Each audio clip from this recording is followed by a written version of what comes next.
Welcome to the 11th episode of Dividend Investing Insights, your one source for all things dividend investing. Join us as we explore tips and techniques to maximize your dividend and create a stream of wealth for now and the future. In the episode today, we'll continue our discussion on creating a dividend portfolio. Viewers from previous episodes would remember that we had started creating a dividend portfolio worth $10,000. We had made some purchase in the past, which I'll talk about today. But before we start, as the weather is getting better, you can see me doing the episode from my backyard today. I hope the weather stays nice and cool without any rain, and we enjoy the weeks and months to come as summer hits here in Australia. But before, like every way, always, let's start with the recap of the markets. S&P 500 marginally went up to end at 5,571 points, up 24 points in a week.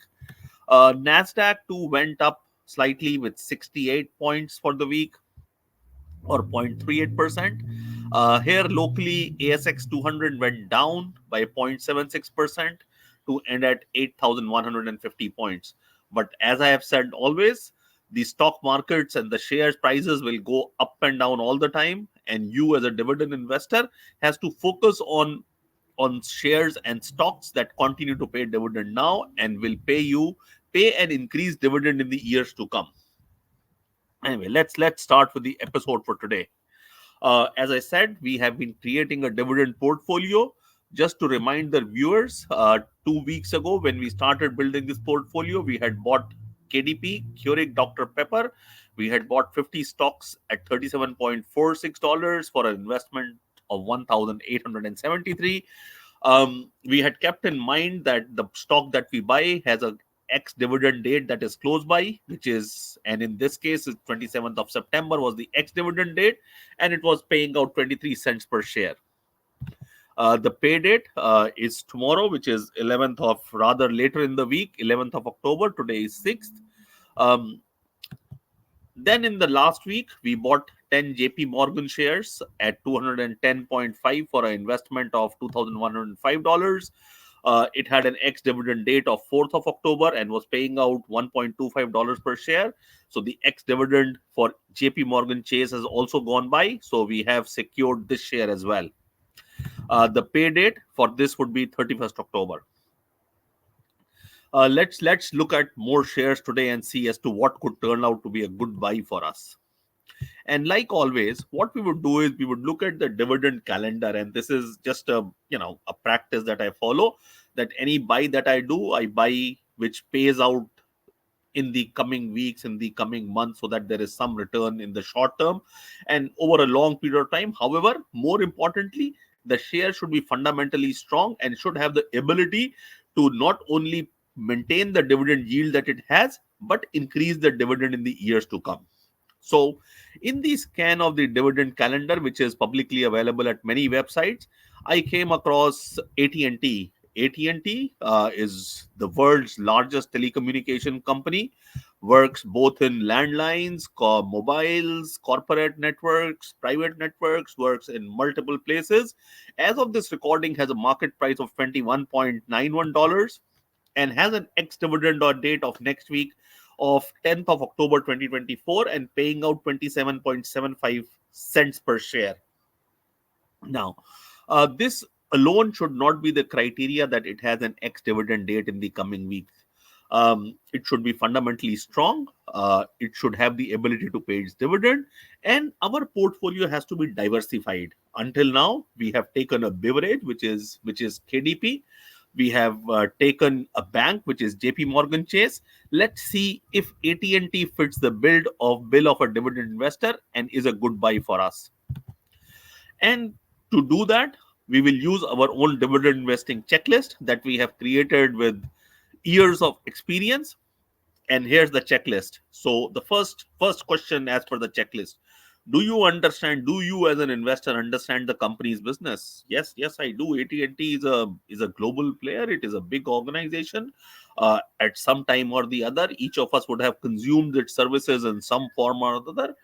Viewers may be surprised that AT&T, while even if you are outside of the US and Canada, where they directly provide services, you may have been a consumer of AT&T services through the network they have across the world, or partner with some of the local providers. Me, at a personal level, I have even worked at AT&T for a few years, early on in my, few years ago, where I was working in the IT department. So yes, I understand the company's business. So let's mark it a yes and move to the next question. What is the dividend yield for the current year? Now, again, publicly available information. The dividend yield for AT&T is 5.06%, which is quite healthy. Typically, dividend yields of great corporations, good companies, is in the range of 2-3%. 5.06 is a very good dividend yield. Or put in pure numbers, against an investment of $21, this is paying out $1.1 per share, which is the dividend yield. Let's look at the next checklist item. What is the average dividend yield for the past 5 years?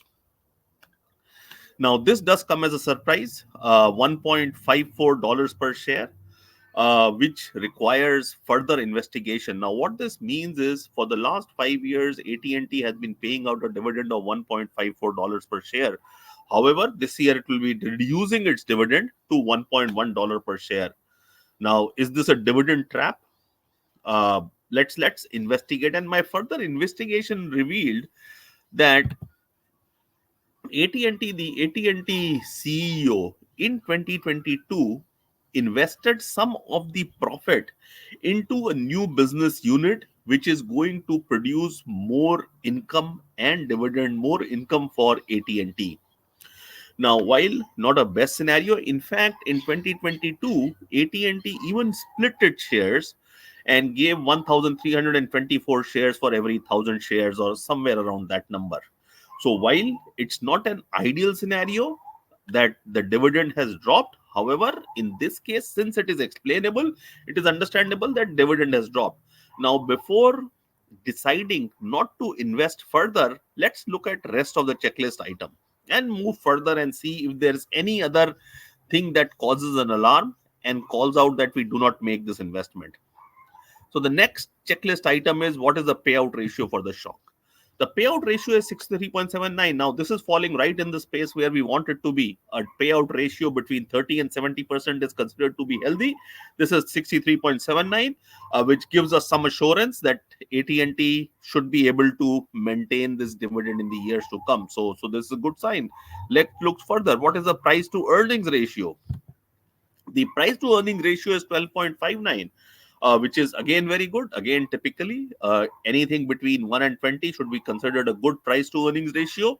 AT&T has 12.59. In fact, further investigation revealed that this has one of the best price to earnings ratio among its competitors, which is Verizon and maybe some of the other telecom providers. Uh, the next checklist item: what is the price to book ratio of the company? The price to book ratio is 1.49, which is again quite good. Again, ideally, anything between 1 and 3 is considered to be a good PB ratio. So this is also falling in right space. Now, next checklist item: does the company have year-on-year revenue growth? Yes, it does. However, it is quite marginal. It increased its revenue by 0.62% in 23-24 and a 1.4 increase in 22-23. In fact, it declined its revenue in the year before that, where they made this investment and went into a new business. Again, while there is growth, however, the growth is not good, significant enough or large enough. So this too would be a watch out item. Let's see how it shows on the profit growth. The profit growth has been good while revenue has not been increasing. However, it increased 3.45% in 2023 versus 2022. I could see indication, clearly quarterly profit that was increasing. So profitability wise, it is doing well, which takes us to the last checklist item. Does the company have positive cash flow? And yes, it does. In fact, this has a fantastic cash flow of 17 billion, which is a very good indicator that the company is in good health, that is making more cash than the cost it has. So, revenue is not increasing year on year. profit is increasing, maybe at a slower rate. The dividend has dropped. However, cash flow gives that cushion to the investor that the dividend will be secured. So putting all these parameters together, as a dividend investor, I would see, looking at the dividend yield, looking at the stock price, looking at the risk that we are exposing ourselves to, I would call it a buy. So what we will do is we will go ahead and buy this stock. You could, even as an investor, you could look at some of the other parameters as well. Like, you could look at what is the S&P rating for AT&T, and I have looked it up. It is a triple B, which is a good rating. You could look at some of the recommendations that are available from broking houses. There are numerous of them that give ratings, and most of them are either saying a buy or a hold for AT&T. So considering all these parameters, considering our requirements, what I am aspiring to do, I would call it a buy, and we would go ahead and buy 100 shares of AT&T at $21.91 to for a total investment of $2,191. So we'll buy that to the portfolio. Now let's look at as to how our portfolio is growing. 2 weeks ago, we had bought KDP, which is now fallen to 36.39 to make it a total investment of 1,819. These ups and downs go all the time, which you will see in the next case, where JP Morgan, which was a little bit lower than 211.2 when we had bought it, it was 210 point something, which has increased, so it balances itself out. So don't worry about these minor fluctuations, up and down scenarios, as these will always happen. And today we have bought AT&T, which takes our total investments to $6,122. Um, and we will continue to grow it further. We will buy more until we get to 10,000, and then we will start to analyze on a weekly basis as to what movements are happening and if we need to realign our investments. Another important point that I'll highlight over here is the diversification. So we are diversifying itself rather than aligning ourselves to one industry. We are diversifying ourselves. If banks go down, telecommunications might go up. Food will usually remain up. Food will never go down. But that diversification is important, and that's another thing that I'm demonstrating through this, as to the kind of diversification we should have. Now, before we end this session, let's look at our upcoming dividend. What upcoming dividends we have, and we have three of them that are coming up. The first one is KDP, which is coming later in the week, 23 cents per share, which will add to our investment, which will be paid as cash to us, which will include in our investment amount. JP Morgan Chase, which is paying out $1.25 in 31st of October, and AT&T, which will pay out on 1st on November, dividend of 27.75, and we look to reinvest that dividend so that our portfolio grows, which we'll do once we have some amount of dividend available. So, well, viewers, that's the episode for today. If you are still watching, putting the dividend checklist again, use the checklist. As and when you want to make an investment, this could serve as a good tool.